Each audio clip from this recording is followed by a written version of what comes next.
एक Toyota Corolla के दरवाजे पे डेंट था। उसके मालिक ने डेंट वाला दरवाज़ा कभी मरम्मत नहीं कराया।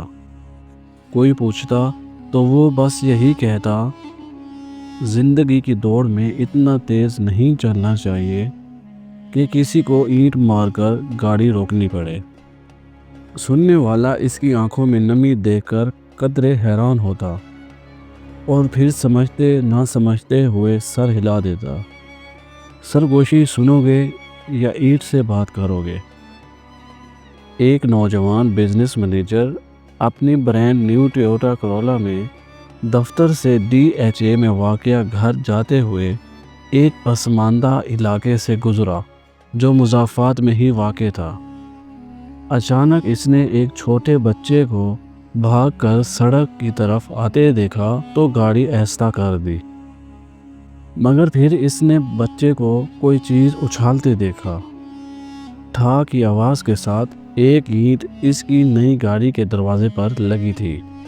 इसने फ़ौरन ब्रेक लगाई, गाड़ी से बाहर निकलकर दरवाज़ा देखा जिस पर काफ़ी बड़ा डेंट पड़ चुका था।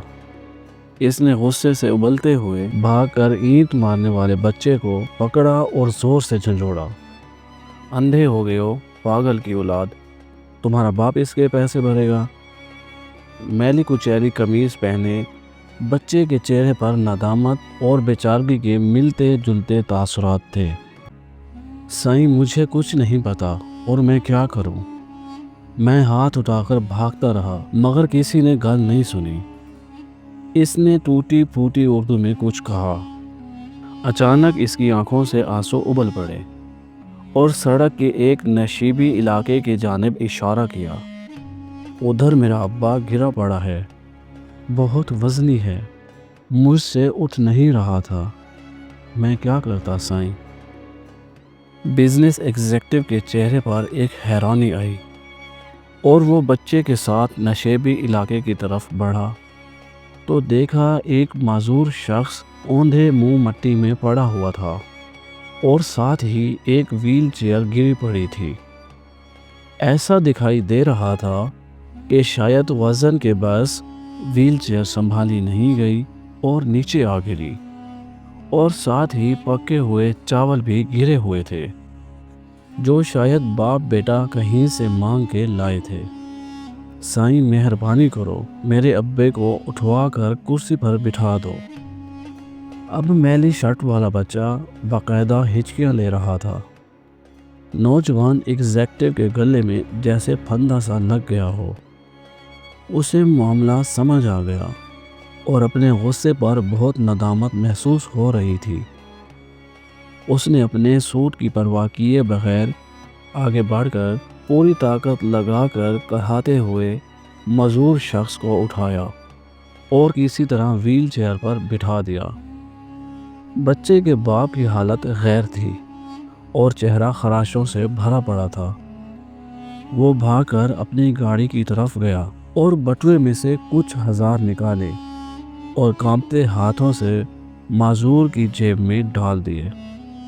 फिर टिश्यू पेपर से इसकी खराशों को साफ किया और व्हील चेयर को धकेल कर ऊपर ले आया।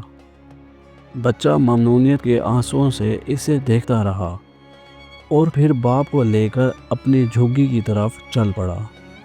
उसका बाप मुसलसल आसमान की तरफ हाथ उठाए हुए नौजवान को दुआएं दे रहा था। नौजवान ने बाद में एक खैराती इदारे के ताउन से झुग्गी में रहने वालों के लिए एक झुग्गी स्कूल खोल दिया और आने वाले सालों में वो बच्चा बहुत से दूसरे बच्चों के साथ पढ़ लिख कर ज़िंदगी की दौड़ में शामिल हो गया। वो टोयोटा करोला इसके पास मज़ीद 5 साल रही, ताहम उसने डेंट वाला दरवाज़ा मरम्मत नहीं कराया। कभी कोई उससे पूछता तो वो बस यही कहता, ज़िंदगी की दौड़ में इतना तेज़ नहीं चलना चाहिए कि किसी को ईंट मारकर गाड़ी रोकनी पड़े। ऊपर वाला कभी हमारे कानों में सरगोशियाँ करता है और कभी हमारे दिल से बातें करता है। जब हम उसकी बात सुनने से इनकार कर देते हैं तो वो कभी कभार हमारी तरफ ईंट भी उछाल देता है। پھر وہ بات ہمیں سننی پڑتی ہے۔